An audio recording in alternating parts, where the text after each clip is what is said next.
Good morning, students. Today we're just going to continue our lesson last time, no? Uh, this one. Okay, so today we're going to continue the lesson that we had last time. So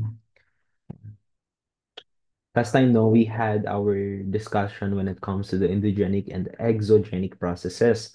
When you say endogenic, so it happens below. It's because of the thermal energy.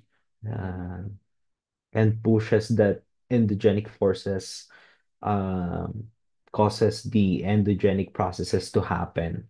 And when you say exogenic processes, these are the things that happens outside.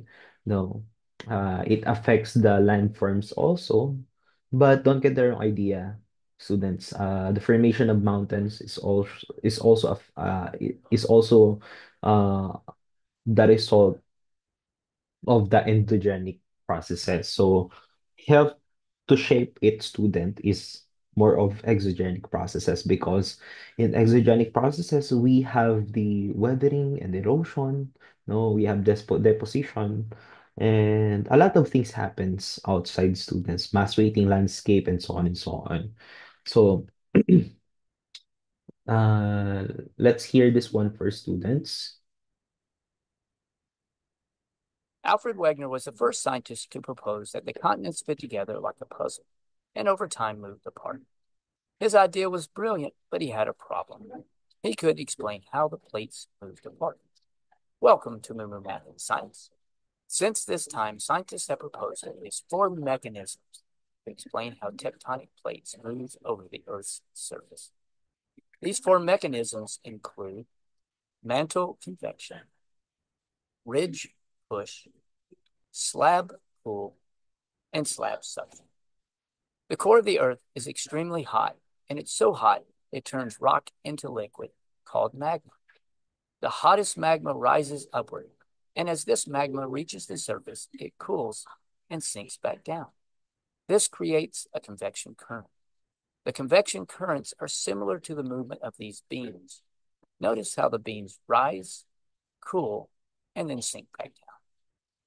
Ridge push occurs when newly formed rock at the mid-ocean ridge is warmer and less dense than the older rock. The less dense rock rests on top of the older, more dense rock. As a result, the older rock will slope downward and away from the ridge. This downward force, called ridge push, pushes the plate away from the mid-ocean ridge. At subduction zones, the denser tectonic plate will sink and subduct beneath the less dense tectonic plate.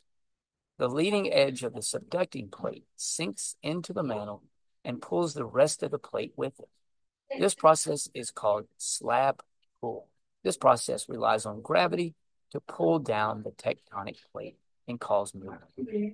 Slab suction occurs when a small-scale convection current in the mantle wedge pushes the plate further away from the ridge and back into the mantle.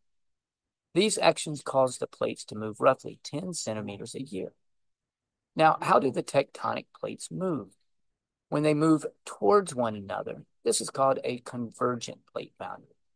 When they move away from one another, this is called a divergent plate boundary.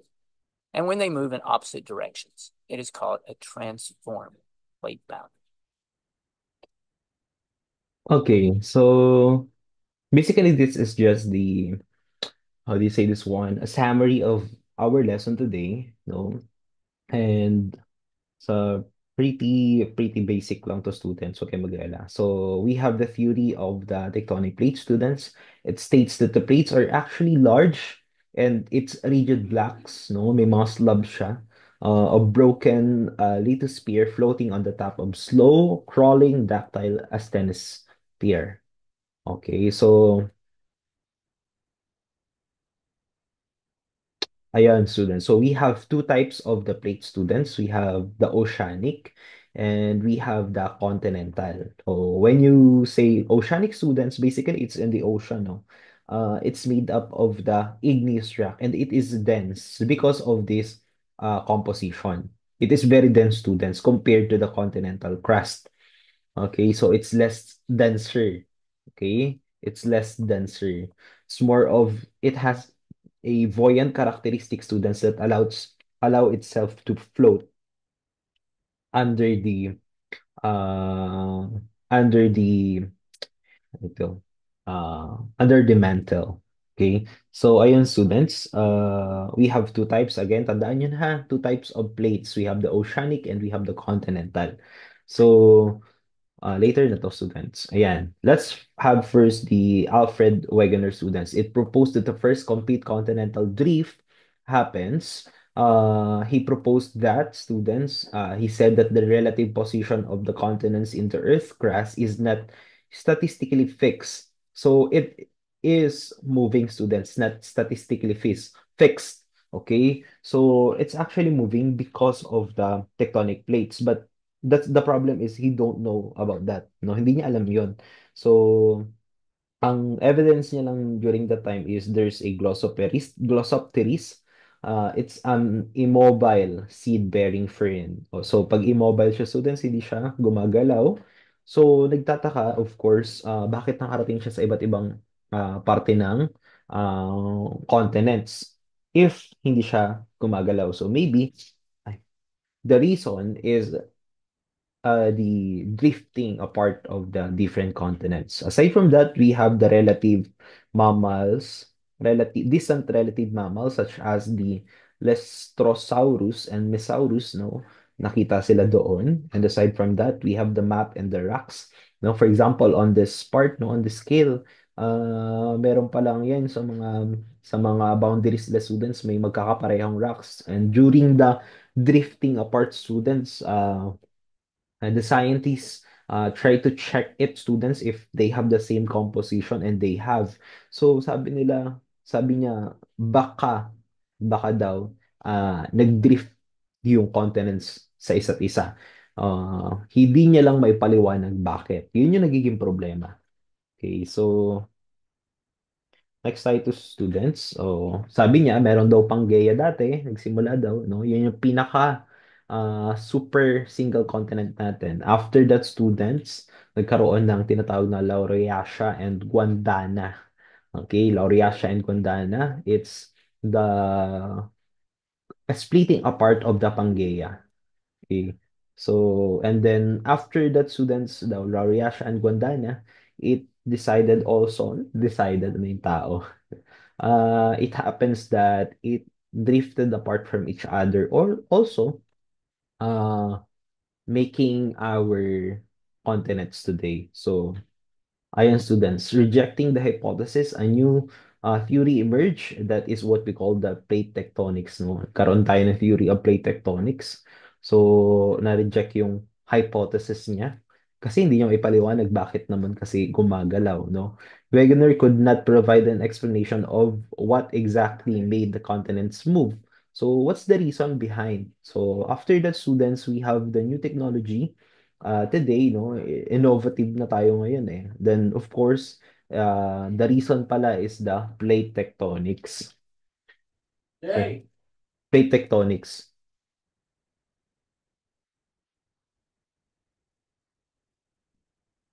Sorry, may tumawag ata sa akin.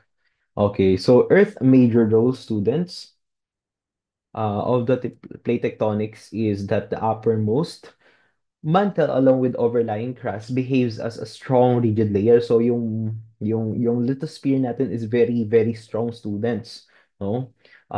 This layer is called the lithosphere, sabi, and a plate is one of the numerous rigid sections of the lithosphere that move as a unit over the material of the asthenosphere, creating the, parang may buoyant force sila, allowing the movement of each other. So types of plate boundary, students, is we have the divergent, we have the convergent, and we have the transform fault, students. So, ayan. Ano ba yung mga yun, students? So, this is the divergent. Pag sinabi mong divergent, paghihiwalay ng dalawang fault uh, from each other. The other one is convergent. Pag sasama students ng dalawa, and the other one is transform fault naman. Okay, so pag kikis-kisa ng dalawa naman, hindi nila nasisira yung isa't isa, but they create this friction into each other students. So, yan. We have the divergent boundary students. Oceanic ridges and seafloor spreading. Oceanic ridges are continuous elevated zone on the floor of the ocean basin. So the divergent boundary students create oceanic ridges students. So it is elevated, no? Medyo mas angat siya students compared doon sa uh, uh, compared dun sa gitna, Sudan. So it's because of the uh, continuous creation or uplift of the magma. Okay, so umaangat siya. So the reef of the crest of the ridges represents a divergent plane boundaries. Now, pag sinabi naman nating reef valley students, this is the reef valley, no? Are a deep faulted structure found along the axis of the divergent plate. Ito yan. So dito, ito active to before, no? Tapos, yan, it pushes outward, no? The seafloor, creating a seafloor spreading, producing a new oceanic uh, uh, lithosphere. Ganito yan, students, no? Kapag umaangat yung magma, pag umaangat yung magma, it pushes outward the lithosphere, creating a new part of the lithosphere. So the old part here, students, is pushes more and more and more in the in the far part of the lithosphere. So lumalayo siya ng lumalayo and napapalitan ng panibago. That's the seafloor spreading. Nag nag nag-spread yung seafloor natin, students. So yan, ito yung nangyayari. Students yan, yung magma, no, umaangat siya. No? Yung wrapping yung nangyayari, nagkakaroon ng yung continental crust natin is naghihiwalay sa isa't isa because of the divergent movement, students. Then, it creates a Rift Valley, students. So, habang tumatagal, yung Rift Valley natin is medyo lumalayo, creating a what we call seafloor spreading, no? Hanggang sa, of course, nagkakaroon ng mga tubig, pwedeng pag-ulan, pwedeng pag-ulan, pwedeng bumaba galing sa bundok, yung mga matataas na parte ng lugar, bumaba sa parating to, sis lower portion to, edi na po, no? So it's like that, students. Pwedeng ganun din sa mga lakes, okay? So next one, students, is we have no, it's also divergent also, students, no? So two plates moving apart, older lithosphere from this ridge is pushed from spreading floor, spreading center. That is what we call the ridge push, no? So pag umaangat siya, students, and napupush dito yung mga parting lupa, so that's what we call the ridge push. Ibig sabihin, yung ridge dito, students, is napupush papunta dito. Okay, so ang tawag dun, students, actually kapag may mga magma-magma, syempre active siya, that is a volcanic ridges siya. Since nangyari siya, students, sa gitna ng ocean, ang tawag sa kanya is a mid-ocean ridges. So if mid-ocean, if land to land naman, students, that's the continental reef valley, students, no? If divergence occur on land, it is continental reef valley. Pero kapag sa oceans, that's mid-ocean ridges. Yan, ito yung reef valley ng East African. Ang laki, kakatakot. Parang nakakatakot dumaan sa mga ganyan. Next, students, is we have the convergent students boundaries. Yan, convergent boundaries. Sana yun?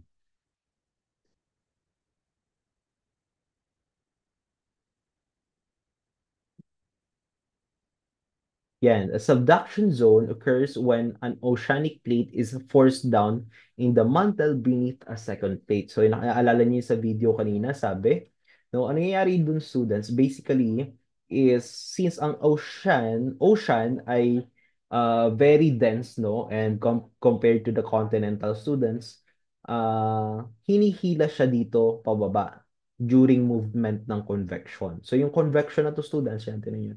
Yung dalawang convection na yung students is nagtutulungan para hilahin tong oceanic crust. Ang tawag doon students is slab pull. Hinihila nila. Pag nahila na nila students hanggang pababa, that's slab sunction. Okay? So, tandaan, dense kasi yung ocean compared sa continental crust. Kaya yung continental crust is nag-a-uplift, tectonic uplift ang tawag dito. Umaangat siya. Then, oceanic crust students is bumababa because of the convection. So, tandaan, sabi dito, denser oceanic slab sinks into the asthenosphere, pockets of magma, develop and rises. So, continental volcanic arcs form in part by volcanic activities caused by the subduction. Dito yung may volcanic activities dito na nangyayari. Continental volcanic arcs tawag doon students. Uh, and then it's because of the creation of the subduction zone here. Okay, tandaan so to, yung lithosphere na to ng oceanic crust is nahihila kasi dense sila. Sino naghihila sa kanila students? Is the convection current. Ayan, ganyan. Yan, subducting ocean rim. Tapos, dahilan, yun, nagkakaroon tayo ng volcanic arc dito. Volcanic continental arcs. So, yan, convergent students boundaries, oceanic to oceanic students, when two oceanic slabs converge and one descends beneath the other, this kind of boundary often form volcanoes or oceanic volcanic volcanoes or the ocean floor. So ang tawag naman sa kanila students kapag dalawang ocean, no, yung nagkaroon ng convergent boundary sa isa't isa, nagbanggaan sila. Yung isa is na pailalim, yung isa na pataas. Okay? Nagkakaroon tayo ng volcanic island arc form as volcanoes emerge from the sea. Okay, so ito. Ayan. Okay. Yan, mga volcanic arc. Yan. Convergence naman, kapag continental naman students ang mangyari, when subducting plates contain continental material, two continents collide, this kind of boundary can produce collisional mountain ranges. So, nagkakaroon ng mountain ranges because of the collision of two continents. So, yung dalawang continent, students nagbanggaan, no, continental crust pala is nagbanggaan, it creates a mountain ranges. Ayan, ito na yung mga mountain ranges natin, students. So this one, another thing, students, is we have the transform fault students boundaries as the transform fault boundaries plates grind. They provide friction onto each other uh, without destroying the lithosphere. So nagbabanggaan ba sila? Hindi. Naghihiwalay ba sila? Hindi sila naghihiwalay. They grind past onto each other. No? Dalawa sila nagkikiskisan, nagkakaroon ng friction. Most joint two of me segments of mid-ocean at the time of formation, they roughly parallel the direction of the plate. They aid the movement of oceanic crustal material. So, ayan, pwede yan mangyari, students, no? Magkakaroon dito ng uh, divergent. No? Tapos, nagkakaroon din ng transform fault, no? Sabay-sabay. Kasi the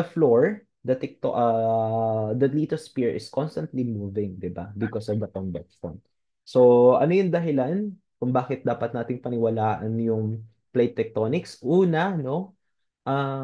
Yan o, nakalagay dito. Navigation satellites have tracked down the movement of the continents and sana yon.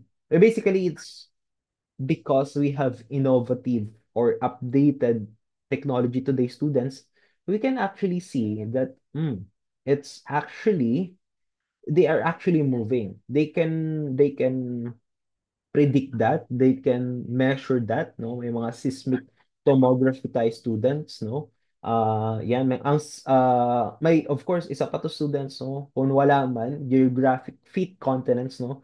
Fit yung mga continents sa isa't isa, ipagsasama-sama sila. And of course, the post distribution. Aside from that, yung mga bato rin students, no? By their edges students, no? Is actually similar to the other one. So, okay, naisip nila, okay, pwede pala yun. Possible pala na baka dati is magkakasama yung mga continents. Ano pa students? Ito, seafloor has symmetric magnetic stripes. Okay? So it supports the idea of the uh, divergent boundary students. And tandaan natin during movement, no, yung lava dito, it pushes the ridges students, no. Yung mga bago dito, yung mga dati pala dito students, no, dating mga bato dito is napupush papunta dito. Yan, napupunta rin dito. So yung dito students is mga older version ng rocks, mga older version. Dito naman is mga bago sila. Okay, so yan lang students. Wait lang sandali. Yan. Ito yung tinatawag natin na convection, no? It is the drivers of the plate movement. So basically, yan. Ayan, yung convection. Yung outer core, it provides ma, the energy for the convection cell, no? Yun na, umiikot-ikot lang siya, students. Yan. So it has a great effect students on the um on the formation of land. Basically, all the students na sa labas natin. Yan. May mga plumes tayo dito, students. Itong rising plumes na to, ito isang magma lang din, students. Pero yung magma, students, is very dense and very hot. No? It is the one that is used during the convection. No? Yan. Mikot-ikot lang siya. Yan. Ayan, slab pull and slab push. Nangyayari yan, students, kasi yung oceanic plates are denser and lighter continental. Sana yan? Ito yung kanina. Ito. Yan yung mga subduction zone because of the slab pull and ridge push. Ayun, nabubuo yung subduction zone. Napupush yung ridge dito, students. For example, dito. Napupush yung ridge dito. Nagkakaroon ng divergence, no? Yan, napupush siya. Kanina, kaya meron tayong seafloor spreading. Tapos, ito naman, students, nagkakaroon ng slab pull, no? Tapos, nagkakaroon ng slab sanction. Kasi nahihila yung denser part ng ocean. Tandaan, tapos umaangat naman yung continental kasi less dense sila. So, basically, ayun, yun lang gustong sabihin sa atin ng drivers of plate movement. So, that's all for today, students. Ayun lang. Uh, Stop na natin to. Goodbye. Panoorin niyo to, students. Meron pa ako igagawing video ulit. Thank you.